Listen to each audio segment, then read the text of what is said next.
up, guys and ghouls, and welcome to Fright Mike. I'm Liz. I'm Sam. And today we are finishing off our love month. Love, revenge, and obsession with our Killer Crush month, and we are talking about 1990's Misery. Misery was directed by Rob Reiner, a gem. True gem. Currently has a 7.8 out of 10 on IMDb. It has a really unmiserable score on Rotten Tomatoes. It's got 90% on there, so it's high. It's well loved. I feel like a lot of Stephen King movies are. Yeah. Are movies based off of Stephen King books. But I feel like they're high, like... Because of the clout? Yes. I feel like the people that rate them high, too, have never read the books, because I feel like that's a huge thing, is, like, the people, like, well, you wouldn't like it if you read the book. See, this is actually one of his books that I do really want to read. Yeah. Because I've heard, like, amazing things about it. But, and I'll get there. Yeah, yeah. I haven't read it's a commitment. His books are a commitment. Yeah. Like, I read very few of his books. Like, I read The Girl Who Loved Tom Gordon, and that I remember liking. And then, this is gonna age me so bad. My dad used to have a Palm Pilot. Yes. And when he got a new one, he gave his old one to me, and I was able to download a book on there, and it was... Ooh, like a Kindle before a Kindle. Yes, it was the 90s version of a Kindle, and it was like the Stephen King... I can picture the cover clear as day. It was like a cup with like a drop of blood in it, and it had a bunch of short stories, and 1408 was in there. So I read that, but I haven't made time for much else, to be honest. Yeah, I love reading, obviously. Yep. There's like a giant wall of books behind us, but sometimes I look at, like, those big books are intimidating. I mean, I do want to read more Stephen King books, but, like... Maybe when I'm older and retired. I have too much shit to do today. I should have read more during quarantine, but it was all, like, movies, shows. Yeah, because that's the thing, is you have all the time in the world to catch up on things. Yeah. We picked movies. Well, yeah. Yeah. Because I also thought, like, oh, I should read that book that I bought and didn't finish. No. My brother, one of his favorite books, if not his favorite book, is House of Leaves, I think it's called. And it's a massive book, and it's a huge undertaking because it's got, like, the story, and then it's got sub-notes that there's a story within those, so you're trying to keep track of two stories, and then, like, it veers off, and it changes, and there's different words that are in blue font, and, like, it's a puzzle of a book. Oh, and gosh. I keep saying, because I think I at one point got about 100 pages in, and it's really good, but it's a lot to take in, and I'm like, I should have used that time to read it. Like, you need to take notes yes, while you're reading. 100%. Well, that's, like, why I haven't read any Game of Thrones books, because there's so many... like, characters, I'm gonna be, like, lost in places. Mm-hmm. It's just too much. It's a lot. It's too much. Yeah. But, obviously, his books are amazing. Yeah. As everyone says. So, I just need to, like, take the time to commit. But I did hear that this book was a really good one. Yeah. And I'd be curious to see how it differs from the movie. I only know one difference, because I forget who pointed it out. But they said something about, like, you know how she says, like, oh, the typewriter is perfect except it's missing the N key. Well, I guess in the book it's also missing the T. And then there's another one because they're the most, like, common letters. To be, like, typed up or yeah. typing. So it's, like, to make his job harder. Yeah. You know? I bet there's a lot more. Because, like, for this movie, obviously, like, they're both, like, James Caan and Kathy Bates are, like, great actors. But you can tell, like, especially James Caan, he was, like, limited in what he could say because of the circumstance. So right. I bet there's, like, a lot more, like, inner monologue in the books. For sure, for sure. So, like, that's what I think would make it more interesting, because obviously he's, like, he has to pretend like she's not batshit crazy because he's, like, literally in the most vulnerable position ever. Amen. So it's like... what a struggle. Yeah. Oh my God. Exactly. Well, we'll jump right into it. Speaking of James Caan, he's a writer named Paul, and he has just finished his latest novel.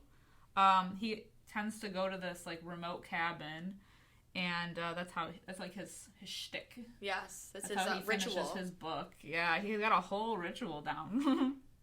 And he finally finishes the book, leaves the cabin, and drives through the snow to deliver the novel to his editor in New York. I think so. I think it's New York. Yeah. But unfortunately, there's like a hella snowstorm, and he ends up crashing and swerving off the road, and yeah. And it's like such a deceiving opening because it's set to like such like happy music. It's kind of like whoa, hopeful. Yeah, and then it just crash and done. Yeah, he's upside down. And he looks pretty brutal.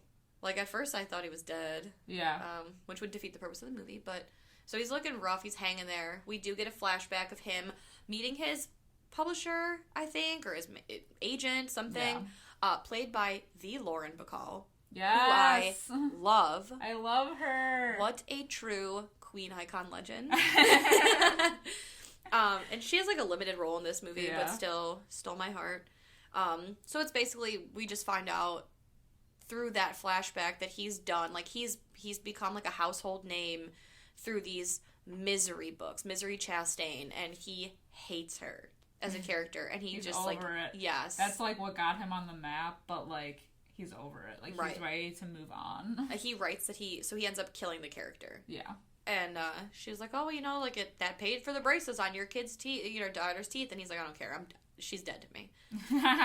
So then back to Paul in real time. He ends up getting pulled out of the vehicle by an unknown person who we see when he wakes up is a woman named Annie Wilkes, who is not only a nurse, but is his number one fan. That's like the iconic line from the movie. I'm your number one fan. I'm your number one fan. Also, I had to laugh because, you know, we did Swim Fan a couple weeks ago or whatever, and because I own the DVD, it was sitting next to Misery, and I looked, and the tagline for Swim Fan is, his number one fan turns into his worst nightmare, and I was like, bitch, that's the Misery tagline! That is 100%! Ooh, it was meant to be. Meant to be. So, yes, he basically finds out from Annie, like, oh, you're lucky that I found you. Both of your legs are fucked, as well as your arm.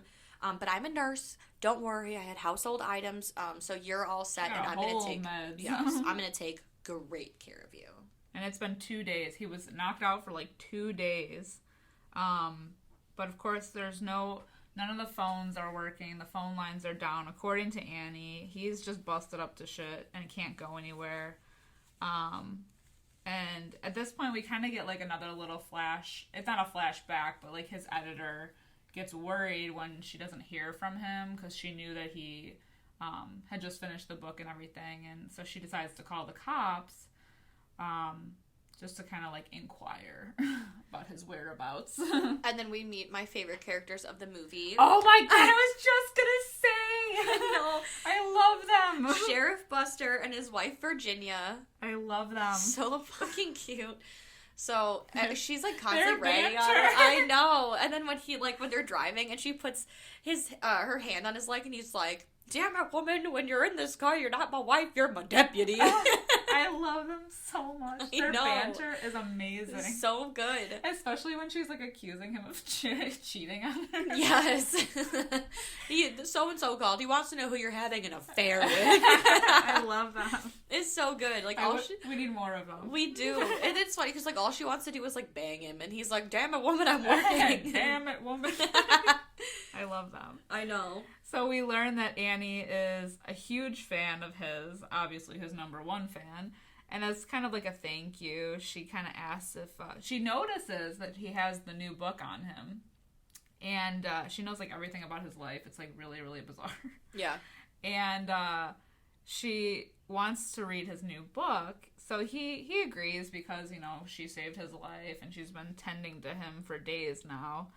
And then we do get a cut of the amazing Sheriff Buster, who goes to visit the lodge to like kind of inquire and like see when it was that Paul left and everything. But then we flash back to Annie and Paul, who has already started reading the book and gives him so much. This is like the first outburst that we get from her, where she's not like, you know, the nice nurse lady helping out. She goes bananas when she finds out that there's cursing in the book. Yes. She like her version of swearing in this movie. It's like, oh my Lanta, oh my stars, this cock-a-doodie. Holy heck. Yeah, holy heck. Yeah, cock-a-doodie. Yeah, cock-a-doodie. So yeah, she's very offended that he would use such dirty language. You're a dirty bird. Oh no, she doesn't say that yet. But she does call him a dirty birdie. Yeah. At some point. Like, it's just very, like... It comes out of nowhere. Yeah, and she's like a fucking psycho.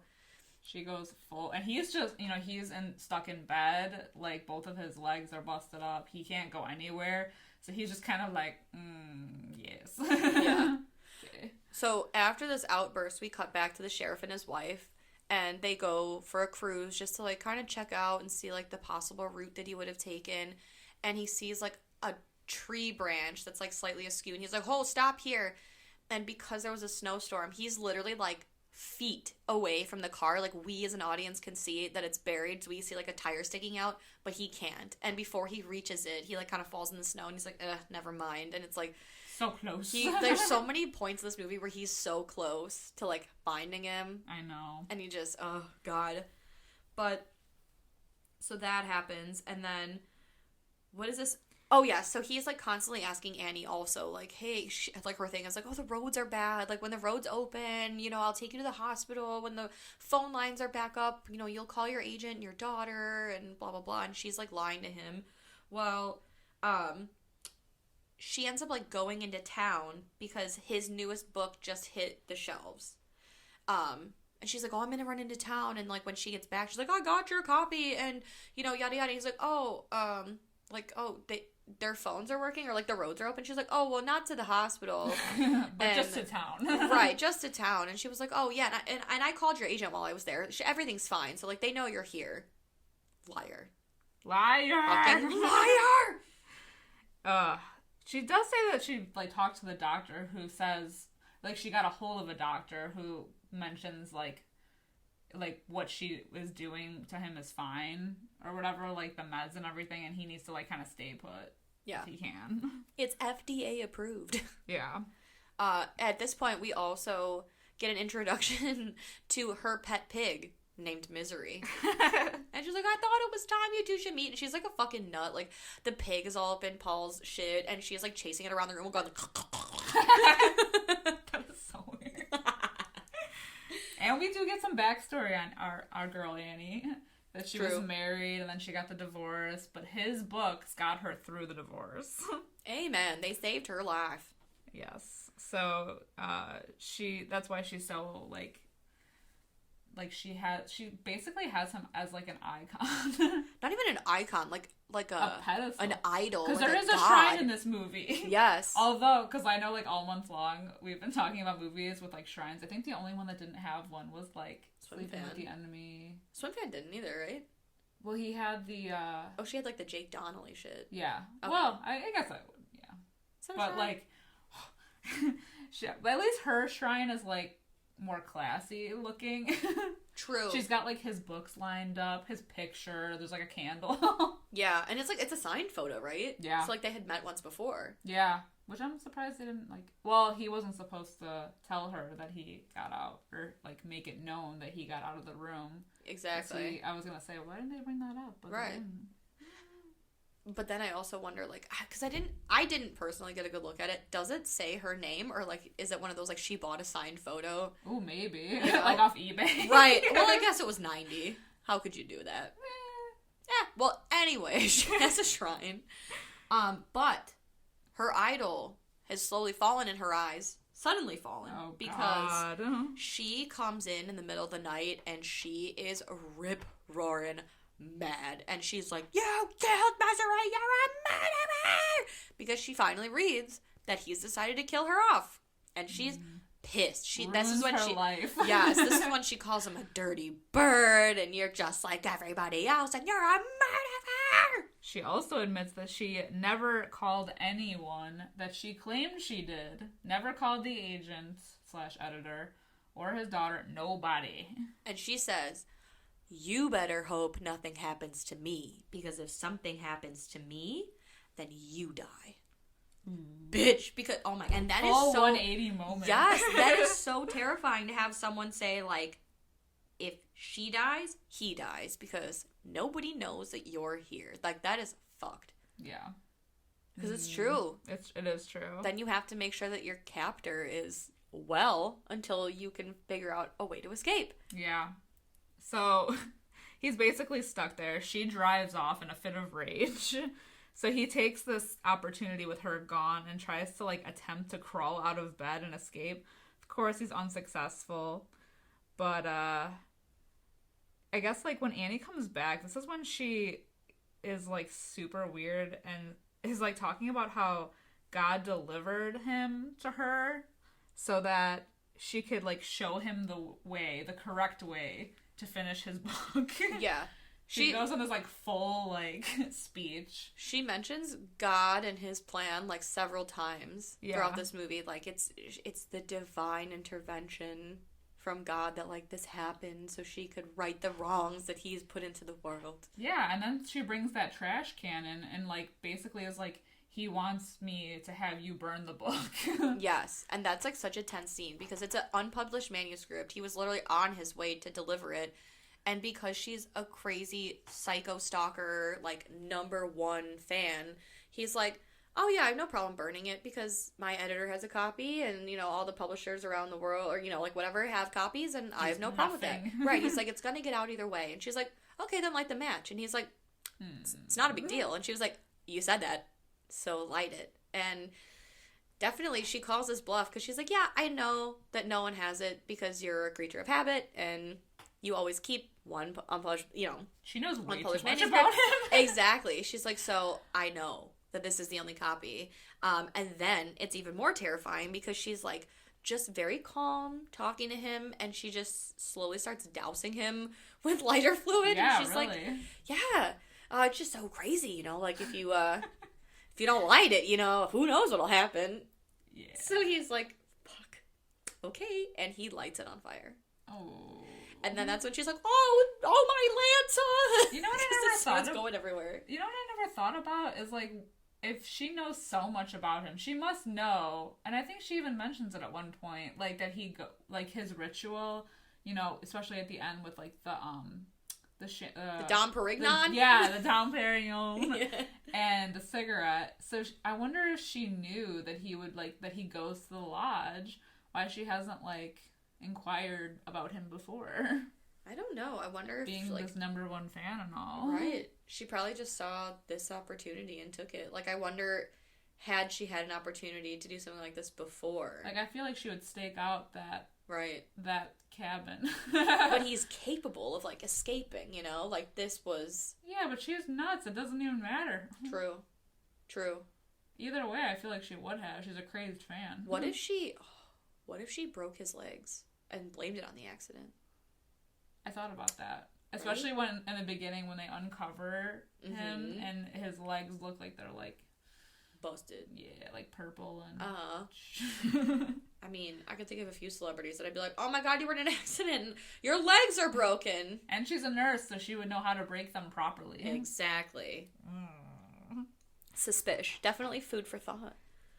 There is, like, a sliver of hope at one point when he hears the helicopter outside going on by. So there are people that are looking for him. It's the sheriff again. He's like, oh, there's the old Wilkes farm, and there's that over there, and there's not much else. And, well, you know, he was driving a Mustang, and, well, that doesn't look like a Mustang, so guess we'll turn around, boys. Oh, so close. I know, he's literally overhead. Like, he's right there. And so is Paul. He's right by the window, but can't do anything I about know. it. He's, like, literally, like, the most helpless person in this movie. He does keep sharp in his wits, though. Like, it's around this time he starts hiding his pills. Yeah. He takes a fork and cuts a little slit in the side of his mattress, and he starts stuffing his pills in there, which eventually leads to him, like, later on in the movie, he gets, like, a pad of paper and makes a little envelope and starts, like, pouring the powder in there. Yeah. But so, yeah, he starts to hide his pills, and then Annie comes in. So he's just burned his manuscript. Well, he's got to right the wrongs, right? So Annie's like, oh my god, amazing news! I got you a typewriter. It's just like the one that you like, and it's missing the end key, but that's fine, right? And then I got you this fancy fucking paper, and oh my god, it's the best paper. And he was like, yeah. Sets up a whole desk. Exactly. And he notices that there's a bobby pin from her hair on the ground, and he's like, oh, yeah, this paper, it smudges, and I just can't have that. And she was like, but it's the best paper. So what do you mean? And he, like, types smudge, and then smudges it. And then she was like, oh, well, it looks like it does smudge. And then he's like, yeah, but I need you to get me the other paper. And then she's, like, still crazy. She's like, oh, is there anything else you need? You're ungrateful. Like, you don't appreciate me. When she goes nuts, she goes nuts. She goes hard. She goes hard. So while she's back in town getting his cock-a-doodle paper, he picks up that bobby pin, makes a key, and he busts out of that room. And he's in a wheelchair now. Yeah. Yes, he's Via now wheelchair graduated now. to wheelchair.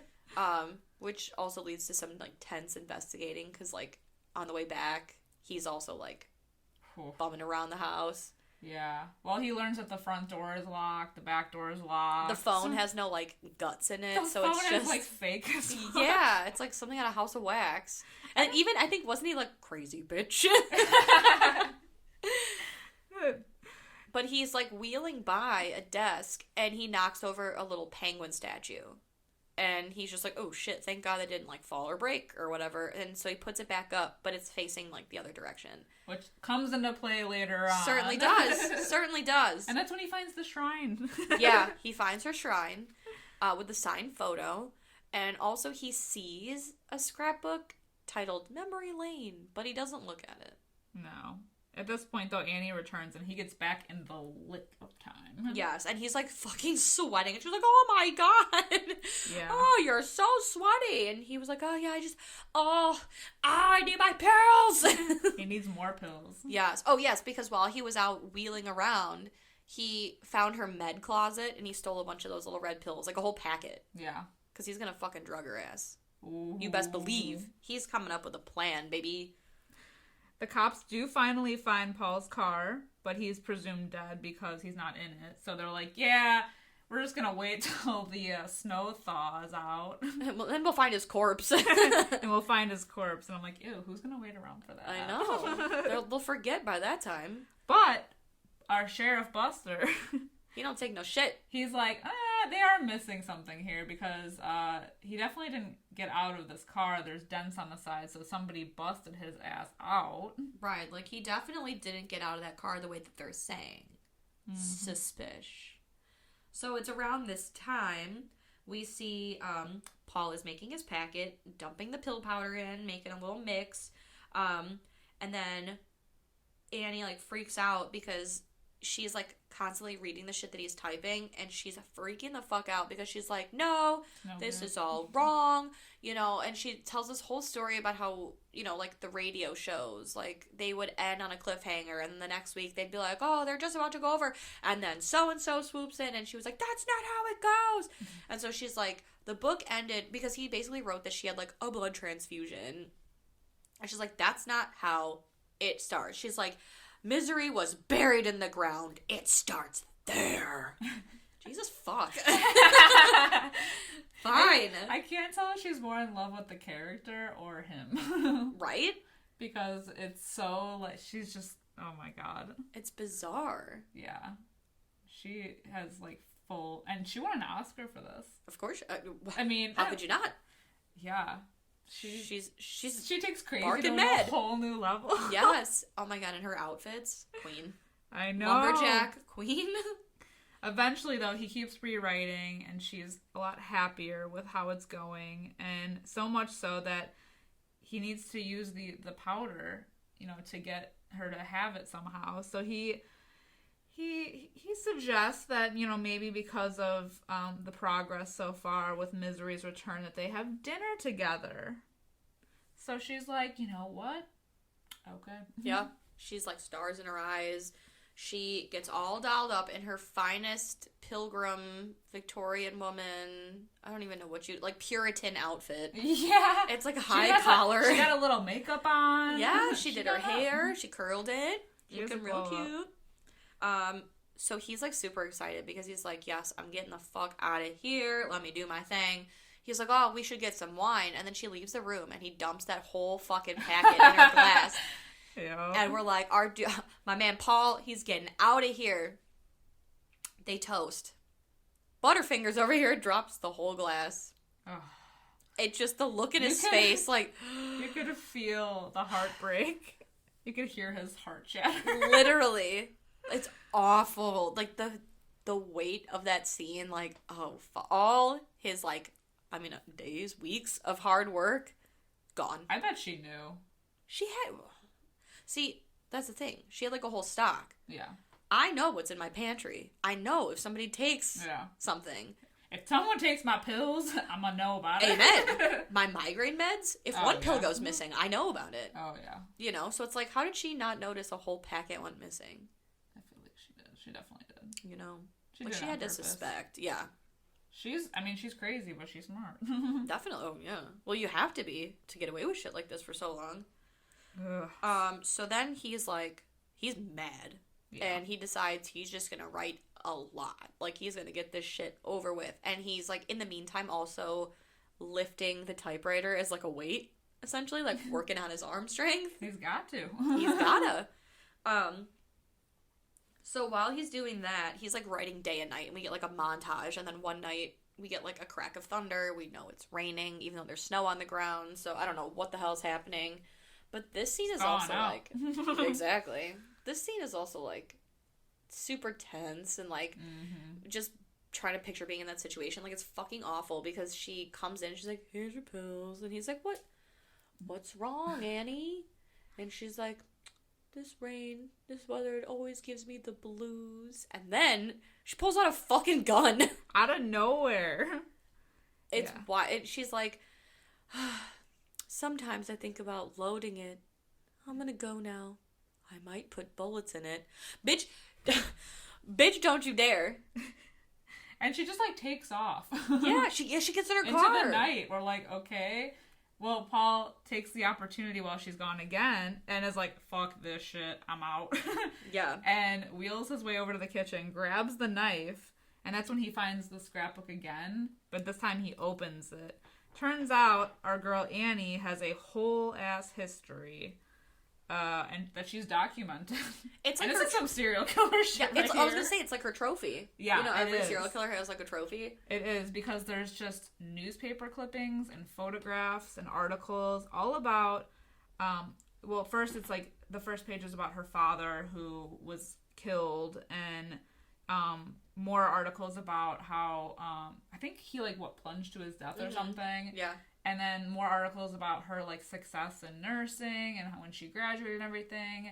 But then it starts to get a lot darker because she was, like a NICU nurse or, like, just, like... Yeah, she worked in the infant ward, essentially. Yeah, and there were, like, mysterious infant deaths happening. And it all basically comes to a head at the end when she was fired for, like, being a suspect in, like, the deaths of all of these infants. 100%. Which, I mean, people like that, it doesn't take very long. I mean, and I don't know. There's probably people that get away with it successfully, like, in everything in life, you know? But you would think, like, after a while, that's gonna look suspicious. They're gonna investigate. Well, yeah, because it's literally when he's flipping the pages, it's article upon article. Like, another infant is, like, mysteriously killed in this ward. Yeah. I think aren't they called, like, angels of death? Like, the nurses that, like, kill people? Yeah. They get off on it. It's fucking sick. Especially infants. Like, disgusting. Despicable. But he's like... Now we know the gravity of the situation. Exactly. The level of fucking crazy we're dealing with. She's not just nuts. She's certifiably insane. So he heads back to the bed, hides the knife in the mattress, ends up falling asleep. I do love that, like, in the middle of the night, he's, like, hiding it in his sling, and he's like, yeah. He's practicing for, like, a full-blown fight. I mean, he needs to. He does. She is, like, a tough broad. Mm-hmm. And I like that, like, I don't know. Just with the sheer force that he's pulling it out of the sling, like, how are you not cutting yourself? I know. And also it's like, pa-ching! Like that classic, like, movie noise. Are you fucking kidding me? A swing. Right. A swing! Yes! A swing. Are you fucking kidding me? But there's no way. Leave it. He should have left it there because he puts it under the mattress. Yeah. He should have left it in his little slingy ding. And then he falls asleep, but he awakens to Annie sedating his ass. Yes. Like, it's just like a loud crack of thunder and just her fucking face, like, from below. And it's just like, oh, Jesus Christ. So he gets a needle in the arm. Really aggressively. The next morning, Annie basically is like, I know that you've been getting out, you know. She recognized what she was like, my penguin statue usually faces due south or something. She always faces due south. What the fuck is wrong with you? I'm assuming you found my scrapbook. Yeah. Oh, I found the scrapbook. And she found the knife. Yeah, she's like looking for this. Yep, she found his key. She found his weapon. His pills are all gone. So, thank God he tried to, give it to her before. She figured everything out real quick. Yes. And then we get the infamous scene of this movie. The hobbling. She's like explaining like, you know what they used to do to diamond mine workers that were caught stealing? Well, there's no good in waste, no point in wasting like a good worker. We just got to make sure that they couldn't run away. So they would break their knees or like their ankles. And they're like, it's an act called hobbling. Oh my God. Oh, I felt this one. I've seen some things. I felt this one. Oh my God. Oh. And you see her do like the one ankle, but you don't like she puts it like pops completely sideways. Oh my fucking God. So he's crippled again, for real, like for really real. And when she does the second one, she's like, she pops that he's screaming and she's just like, God, I love you. Oh. Yeah, like she like came. So fucking so weird. Oh my God. I'm crazy. I am, but I could never. I would never. I'd be like, ew, oh my God. It's beyond, yes, it's beyond. So she really wants to make sure his ass ain't going nowhere.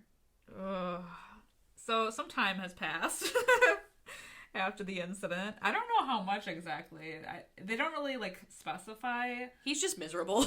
Yeah. For so long. Obviously, the movie's called Misery, yes. So that's what he is. But some time has passed. It's not really clear how much.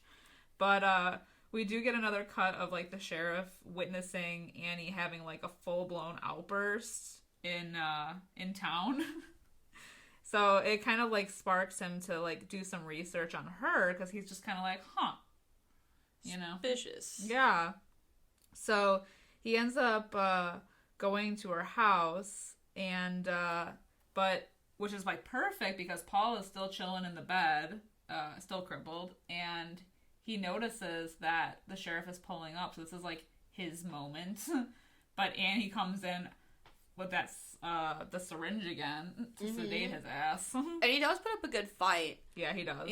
But he ultimately gets drugged, and she drags him into this in her basement. Creepy-ass basement. Yeah, and it's the door's a little hidey hole. It's almost like hidden. And the sheriff shows up, and the sheriff is a very smart man, because he bought all these books written by Paul Sheldon to figure out, what it is about these books. And the reason he found out that it was Annie is her outburst. Plus, he was reading this one about she was in court or something, and there's a quote that stuck with him. And he finds out through a newspaper article that Annie Wilkes said the same quote when she was convicted of those, infant murders. So he is rolling on up hey girl. Plus he does he goes to the bookstore. And, oh, yeah. And he talks to the shop owner and is like, yeah, we sold out of all of these books. And he's like, well, who bought them? Annie did. Girl, Annie. And Number one fan. He's like, oh, yeah, she always buys the first copy. And he's like, did she buy anything else? Anything out of the ordinary? He's like, no. Paper, though. And he's like, oh, you don't say. So, here we are. They're hanging out, and he's like, oh, yeah, I figured you heard about Paul Sheldon, and you're a big fan. She's like, I'm his number one fan. I'll tell you everything about him. He was born on this day 45 years ago, and yada, yada, and yes, and his favorite color is blue, and his favorite, whatever. And he's like, yeah, do you mind if I, come in and look around? And she's like, no, help yourself. I'll make you some hot chocolate. This is a tense scene. Yes. And then she's, such a fucking, oh, my God, liar, manipulator, crazy-ass hoe. She's like, yeah, God came to me, and he told me, he or she, we don't know. God was like, yeah, you're going to be the next Paul. You better prepare yourself because you're going to be the next Paul Sheldon, and you're going to write a book. And I even made my guest bedroom, I made it an office with a typewriter, the same one he had, and I tried to write like him, and like the sheriff's like, oh, yeah, crazy. All right. Cool. They have this like weird standoff in the doorway where like they both back away and then like are waiting to see. Peer around the corner. Exactly. It's so fucking crazy. So they're both like watching each other with one eye, essentially. Right. She makes him a hot chocolate, which he's smart. He is a smart person. He doesn't take it. We don't really know. Could have been innocent. We'll never know. Mm-mm. But it probably was drugged based on what happens next. You know. Oh, probably, definitely. Yeah. Because he's like, well, I've seen everything I need to see here. I'll probably be popping by again. She's like, yeah, of course. Like, it's nice to have visitors. Leaves. Here's Paul, who's awakened in the basement. He's like clanging around, and he's like, he's like, yeah, and he thinks it's Annie. Yeah, at least I think so, because that's where he comes in, and he's like, Annie, are you okay? He comes back into the house. He was so close. He was so close, and that's when he hears Paul in the basement. He finds the little hidey hole door, and he's like, Paul, oh, shot through the heart! Literally shotgun hole. Yes, through the chest. Oh my god, breaks my heart. Truly, I still feel it. It's awful because what's Virginia gonna do? I know. I'm so upset. But then she's like, this is like, I don't know if this is peak crazy, because she's been pretty peak crazy consistently. I'd say the hobbling was probably the worst. But, yeah, but she just full blown blows that hole through him. Yes. Oh. And then informs Paul, like, well, this is the end. Others will come soon. And so the only way I can see out of this is I got a gun. I got 2 bullets. One for you and one for me. It'll be glorious. Like Romeo and Juliet. Yes, it'll be glorious. He gets out of this little murder-suicide that she has planned by saying, well, we have to right the wrongs with misery. And if we die, she dies. That's some quick thinking. Hell yeah. Hell yeah. So, let me finish the book. And she was like, no, others will be coming soon. And he's like, no. I'll have it done by dawn. So he does. So he do. He finishes the book by dawn, but of course, and Annie knows this as well, he needs his ritual for the whole process to be complete. He needs his champagne. He needs his cigarette. And so she goes to get it for him. But she also puts the gun on the tray. Certainly does. Because she ain't playing around.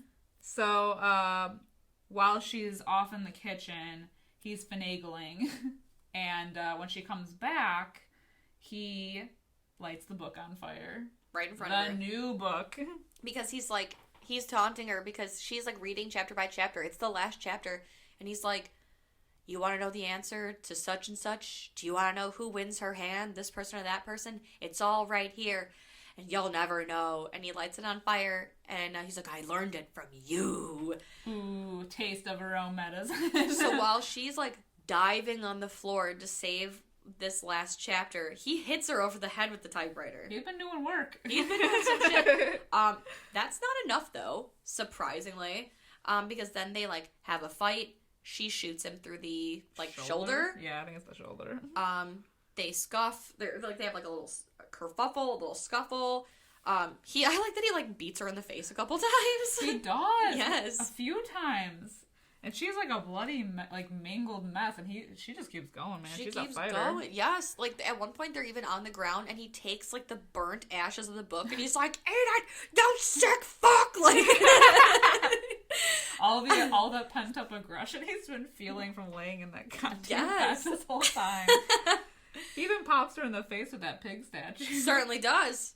He certainly does. That's ultimately what is her downfall, because he trips her. She hits her head again on the typewriter, and we think this is it. But of course, you got to double tap. She pops up brah, and then it's her getting killed by the statue of Misery the pig. So misery is her fucking ultimate downfall.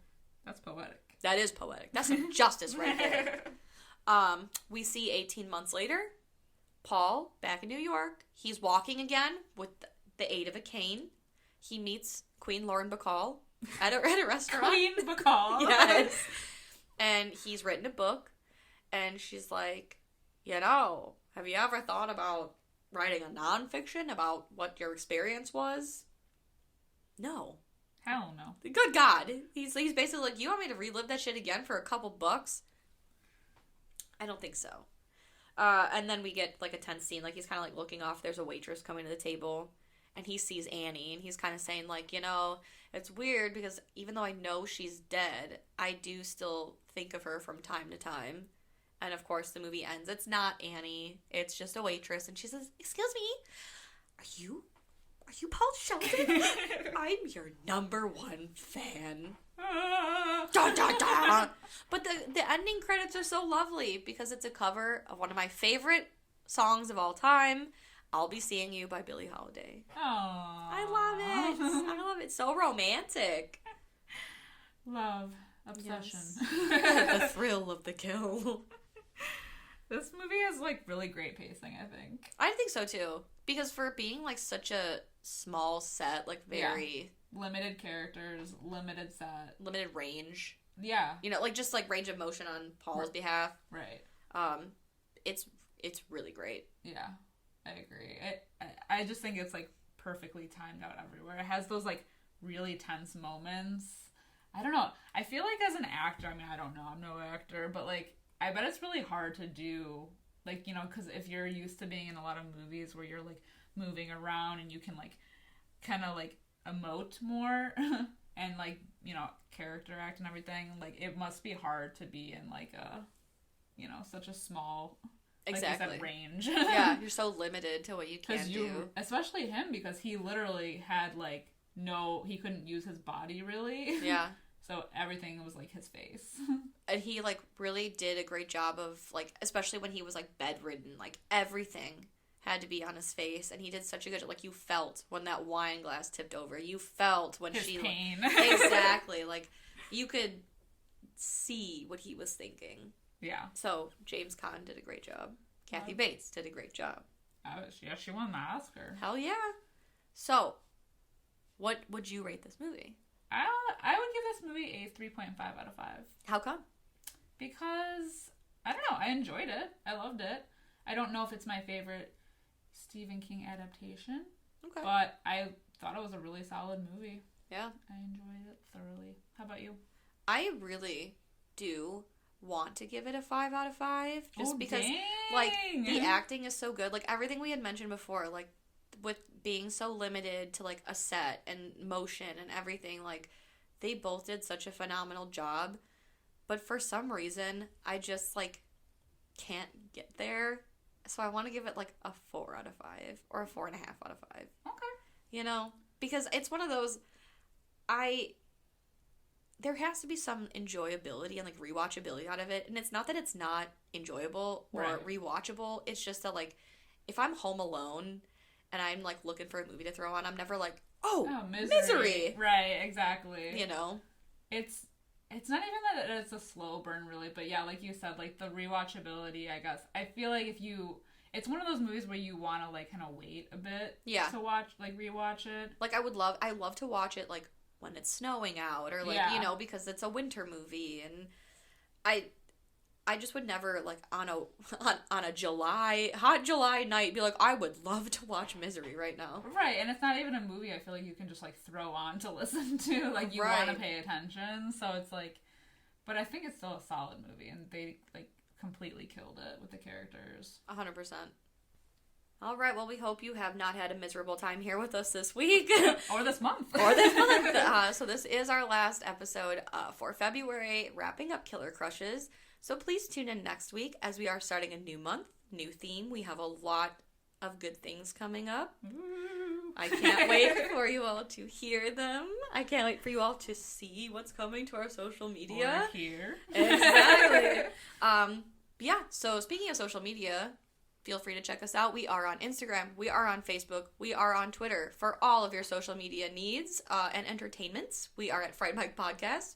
And if you like what you hear and you want to continue the party, check us out. We are on Patreon. Also, if you just wanted to and you liked us, if you could just give us a 5-star review, maybe some nice comments, that would be lovely. Show us some love this month. Please, for February. All I'm asking is for you to show me a little love. Don't make me hobble your legs. Well, until next time, I'm Sam. I'm Liz. Rest in peace.